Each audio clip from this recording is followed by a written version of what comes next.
Refugees,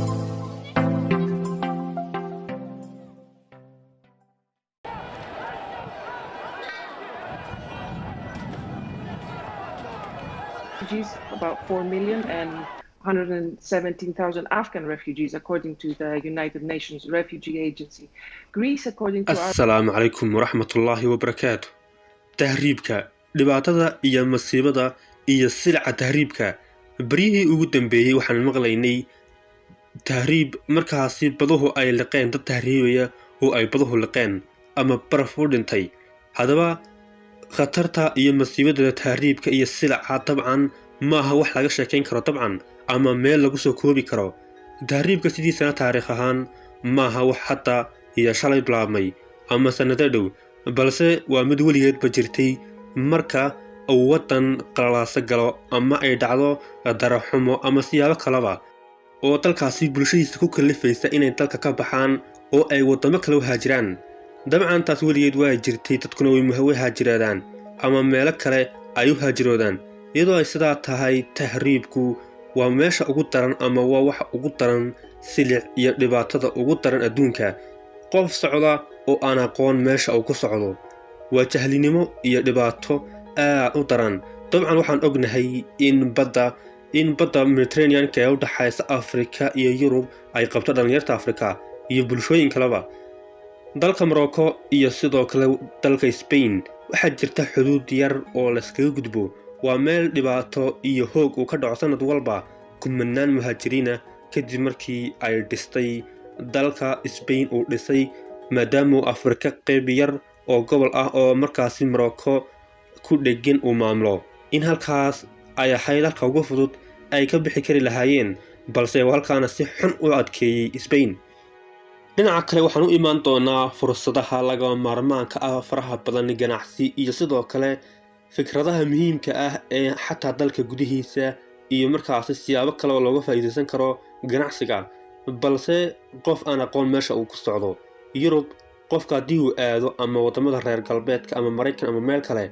dabcan maaha wax la sii diyaariyey oo ka horeysa oo qorshaysan. sideedaba qofka sharci darro ku baxaya, inaad sharci darro ku baxdid mar laba la ogow in waxaad ku socotaa sharci darro yahay, iyada oo sidaa lacag lagaa shubayo magafayaasha Liibiya ee baac mushtareeya dadka in ay ku baac mushtareeyaan kadibna markaasi si ay faa'iido kaaga hela ku iibsadaan, iyadoo ay suurtagal tahay in xaafaddu ama qoyskii wiilkaas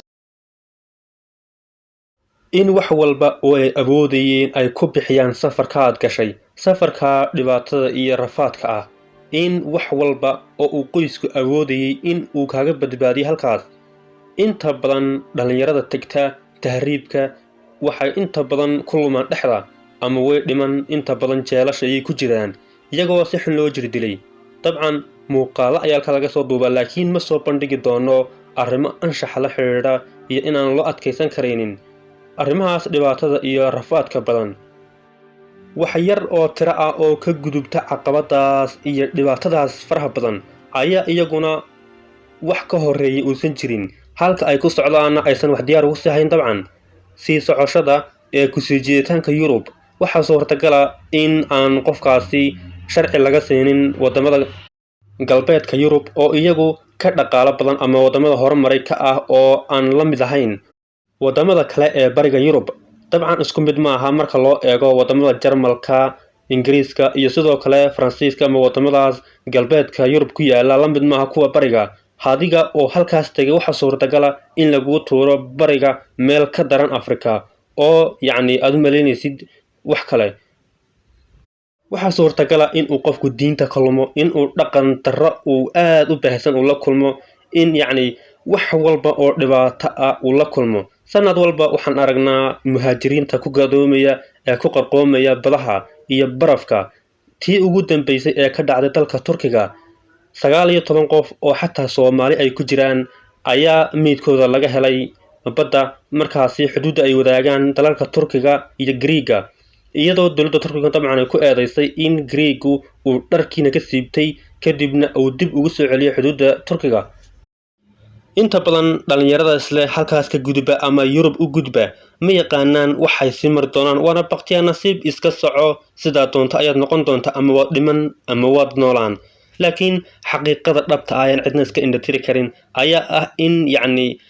waxa lagu bixi karo oo qofku ku bixi karo ay noqoto si sharciya haddii aad sifa sharciya ku baxdid waa ta ugu sahlan ee waddan kale ku aadi kartid laakiin haddii aad bilaa sharci tahay waxaagu dhuumasho yihiin aad tahriibaysid ma noqonayso wax la hubo sida aad noqon doontid sidaas awgeed waxa habboon inuu qofku haddii uu baxayo si sharci ku baxo dalna ma ogolo in lagu soo galo sharci darro dabcan adduunka dalalka dunida oo dhan dalna ma ogolo in sharci darro lagu soo galo dabcan waxaa jira qaanuun qaramada midoobay oo ka shaqeeya oo markaasi inaan muhaajiriinta la soo istaagi karin magangelyada dalbanaya marka taas laga yimaado inta badan dalalku ma fuliyaan ama ma oofiyaan arrinka ay ballan qaadeen ah in dadka muhaajiriinta ay soo dhaweyn doonaan oo markaasi ay siin doonaan degenaansho haddaba dhulkeena Soomaaliyeed waxaa jira ama dhulka Soomaaliyeed intiisa badan waa dhul nabad ah oo horumar laga sameyn karo mid dhaqaale mid dhinac walba nolosha waa laga sameyn karaa laakiin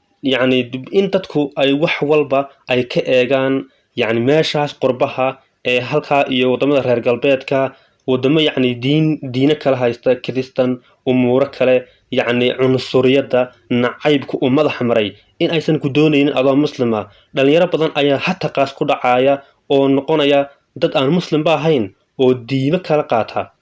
haddaba fursadaha dalka ka bannaan sida ganacsiyada yaryar dukaanada iyo sidoo kale wax soo saarka beeraha baac mushtariga xoolaha iyo waxyaabo badan ayaa jira oo dalka gudihiisa lagaga faa'iideysan karo sida waxyaabaha la soo dejiyo waxyaabo aan waddanka horey loogu aqoon in aad soo dejisid wax walba fikrad ay u baahan yihiin dhayalna laguma gaadho laakiin inta aad tahriibi lahayd waxaa soo rafaada dhibaato iyo mushkilad intaas leeg waxaan ogeyn sidoo kale 2021 muhaajiriin aad u far badan 28 ka gudbay kanaalka Ingiriiska iyo Faransiiska u dhaxeeya 28 kaasba dabcan Soomaali way ku jireen sidoo kale waxa halkaas ku dhintay 28 xataa caruur iyo dumar uur ay ku jiraan haddaba marka la isku soo wada duubo tahriibka dhibaatadiisa waan aragnaa ka dhalinyar ahaan iyo ka bulsho ahaan waanan aragnaa waxa laga dhaxli karo iyo halka loo socdo ee la doonayo in laga guuleysto isku soo wada duub waxa ku fudud adiga oo dalka kaga bixi kara si sharciya ama in aad ka faa'iideysid khayraadka dalka yaala ummadda Soomaaliyeed khayraad ay leedahay iyo wax Ilaahay ku manaystay oo kalluunka baduhu ka mid yahay oo warshaduhu ay ka mid yihiin in qofku uu hal abuuro wax waddanka ku cusub haddaba sida awgeed waxa habboon in laga taxadiro tahriibkaas loo bareerayo khatartaas dhinac walba loo qaadan karo khatarta hortale waxana habboon in waalidiinta Soomaaliyeed ay dhalinyarada ay si tallaabo ula socdaan waxay sameynayaan halkay aadayaan cid ay la saaxiibayaan iyo wax walba oo ay ku fikirayaan in aan la maanguurin hab fikirkooga ama wax qaldan inaan laga dhaadhicin ee keenaya khaladaadkaas in ay tahriibaan ee badaha ay naftooda ku waayaan وأنا حمزة محمد موضوع عن تنايكوي جاي تعمل لهم يدري كل مدونه سدايا نول كلنته